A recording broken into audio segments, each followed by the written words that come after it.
Malaysia সফরকালে doctor Mohammad Yunus একটা সাক্ষাৎকার দিয়েছেন। সেখানে যে বক্তব্য দিয়েছেন তার মধ্যে একটা গুরুত্বপূর্ণ পয়েন্ট হচ্ছে, বিচার ও সংস্কার ছাড়া নির্বাচন হলে পুরনো সমস্যা ফিরবে। তিনি বলছেন যে বিচার এবং সংস্কার ছাড়া নির্বাচন হলে পুরনো সমস্যা ফিরবে। এই কথাটার সাথে কিন্তু আবার মিলে যাচ্ছে জামাত এবং এনসিপির। তাহলে কি ডক্টর মোহাম্মদ ইউনূস নির্বাচন দিতে চান না? ফেব্রুয়ারিতে কি তাহলে নির্বাচন হচ্ছে না? এমন প্রশ্ন কিন্তু অনেকে করেছেন। অন্তত এই শিরোনামটা দেখলে মনে হবে যে তাহলে তো সেই আবার পেছনে ফিরে গেল। এটা এরকম এইভাবে ব্যাখ্যা করা যায়, আবার অন্যভাবেও ব্যাখ্যা করা যায়। যেহেতু হাতে 6 মাস সময়, ডক্টর মোহাম্মদ ইউনূস কি বলেছেন?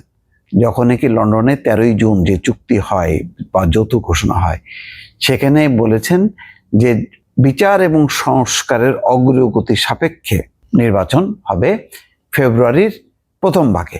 পরে জাতির উদ্দেশ্যে ভাষণে আরো পরিষ্কার করে বলেছেন 5ই আগস্ট যে রমজানের আগেই নির্বাচন হবে। শুধু তারিখটা বলেনি, সেই তারিখটা আসলে নির্বাচন কমিশন বলবে এবং তার প্রস্তুতি পুরোপুরি পিছিয়ে। কিন্তু ওই মালয়েশিয়া সফরের সময় তিনি কিন্তু বলছেন যে দ্বিতীয় পর্বে তার চ্যালেঞ্জ হচ্ছে নির্বাচন করা এবং নির্বাচিত সরকারের হাতে ক্ষমতা হস্তান্তর হচ্ছে তার লক্ষ্য, এবং সেই লক্ষ্যে কাজ করে যাচ্ছে। কিন্তু পাশাপাশি যখন নাকি সিএনএ টিভিকে, অর্থাৎ সিঙ্গাপুর ভিত্তিক এই টেলিভিশনকে, যে তখন তিনি যেটা বলেছেন যে বিচার এবং সংস্কার ছাড়া নির্বাচন হলে পূর্ণ সমস্যা ফিরবে। বিষয়টা ছিল এমন যে ডক্টর মোহাম্মদ ইউনূস কেন এত দেরিতে নির্বাচনটা দিচ্ছে। তখন তিনি বলার চেষ্টা করেছেন, আমি যেটা বুঝি যে বিচার এবং সংস্কারের জন্যই আসলে এই সময়টা লেগেছে। নতুবা যেহেতু তিনি ক্ষমতায় থাকতে চান না, ক্ষমতায় বসে তার আরো লম্বা সময় কর্তৃত্ব করা, নেতৃত্ব দেওয়া, এই লক্ষ্য যেহেতু নেই, সেই কারণে তিনি আগেই দিতে পারতেন। কিন্তু আগে যদি নির্বাচন তিনি দিয়ে দিতেন, অর্থাৎ তিনি দায়িত্ব নেওয়ার সাথে সাথে যদি নির্বাচনটা দিয়ে দিত, তাহলে সংস্কার এবং বিচারটা হইতো না।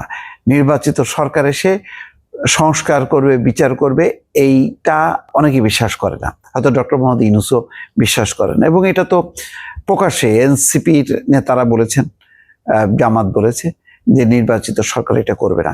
তার মানে এনসিপি ভালো করেই জানে, অন্তত এনসিপি ভালো করে জানে যে তারা যেহেতু নির্বাচিত হবে না, নির্বাচন হলে বিএনপি আসবে। প্রধানত তারা, জামাতের তেমন সম্ভাবনা নেই। মূলত আসলে বিএনপি ক্ষমতা আসবে এটা ধরে নিয়েই বলা হচ্ছে যে পুরনো ফ্যাসিবাদ আসবে। অর্থাৎ আওয়ামী লীগ এবং বিএনপি রাজনীতি মানুষ দেখেছে, তারা যখনই ক্ষমতায় গেছে তখনই তারা ক্ষমতা আঁকড়ে থাকার চেষ্টা করছে এবং একটা ফ্যাসিবাদ দিয়ে পদ্ধতি বা সিস্টেম সেটা তারা কার্যকর করে ক্ষমতায় থাকার চেষ্টা করেছে। সুতরাং আওয়ামী লীগকে যেমন বিশ্বাস করা যায় না, বিএনপিকেও বিশ্বাস করা যায় না। তো ডক্টর মোহাম্মদ ইউনূসের এই কথাটা শুনলে অনেকটা তাই মনে হবে যে বিচার এবং সংস্কার ছাড়া নির্বাচন হলে পুরনো সমস্যা ফিরবে। এখন এই সময়টা, অর্থাৎ ডক্টর মোহাম্মদ ইউনূস, আমি যেটা বুঝলাম যে তিনি বলছেন যে ইতিমধ্যে 1 বছর হয়েছে, সামনে আরো 6 মাস আছে। এই লম্বা সময়ের মধ্যে সংস্কারের যথেষ্ট পরিমাণ অগ্রগতি হয়ে যাবে। জুলাই সনদ হবে এবং সংস্কারের মৌলিক, বিশেষ করে তত্ত্বাবধায়ক সরকার ব্যবস্থার ব্যাপারে ঐকমত্য হবে। পার্লামেন্টের যেই দ্বিকক্ষের পার্লামেন্ট, সেটার ব্যাপারে হয়তো সিদ্ধান্ত হবে। আরো বেশ কিছু বিষয়ে এক ব্যক্তি 2বারের বেশি ক্ষমতায় থাকতে পারবে না, প্রধানমন্ত্রী পদে থাকতে পারবে না, এরকম অনেকগুলো বিষয় যেহেতু ঐকমত্য হবে, সুতরাং সেটা তো হলো। আর এর মধ্যে বিচারের একটা রায়ও হয়ে যাবে 6 মাসের অনেক আগেই দোষী সাব্যস্ত হবে। ইতিমধ্যে শেখ হাসিনার একটা বিচারে তাকে দণ্ড দেওয়া হয়েছে, 6 মাসের দণ্ড দেওয়া হয়েছে। রাষ্ট্রদ্রোহের মামলা হয়েছে, সেখানেও দণ্ড পাবেন। এছাড়া তো গণহত্যা আছেই।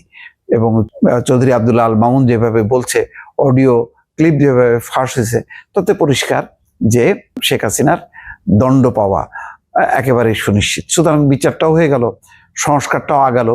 সুতরাং কেন এটা দরকার?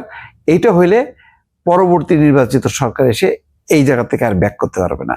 সেই কারণেই তিনি বলছেন যে সংস্কার এবং বিচার ছাড়া যদি নির্বাচন হয়ে যায়, তাহলে সেই পুরনো সমস্যা বলতে কি বোঝাচ্ছেন? আবার সেই ফ্যাসিবাদের আগমন ঘটবে। সুতরাং যথেষ্ট পরিমাণ সংস্কার এবং বিচারটা হইতে হবে, এইটাই তিনি বলার চেষ্টা করেছেন। কিন্তু সাদামাটা ভাবে বললে মনে হবে যে না, তিনি বোধহয় তাহলে ওই যেহেতু বিচার সংস্কার ছাড়া নির্বাচন হলে সুতরাং তিনি নির্বাচন চান না, এমন একটা পারসেপশন অনেকের মধ্যে চলে আসতে পারে। এই রাজনৈতিক তর্ক বিতর্ক যতক্ষণ না পর্যন্ত নির্বাচনের তারিখ সুনির্দিষ্টভাবে আরো ঘোষণা না হচ্ছে ততক্ষণ পর্যন্ত কথা চলতে থাকবে। তবে আমি যেটা মনে করি, আন্তর্জাতিক সম্প্রদায়ের কাছেও ডক্টর মোহাম্মদ ইউনূস যেহেতু কমিটমেন্ট করেছেন যে রমজানের আগেই ফেব্রুয়ারির প্রথম ভাগে নির্বাচন, এবং বিদেশি কূটনীতিকরা সেভাবে দৌড়ঝাঁপ করছে, আমার ধারণা এখান থেকে পিছানোর কোনো সুযোগ নেই। দর্শক ভালো থাকবেন, আল্লাহ হাফেজ।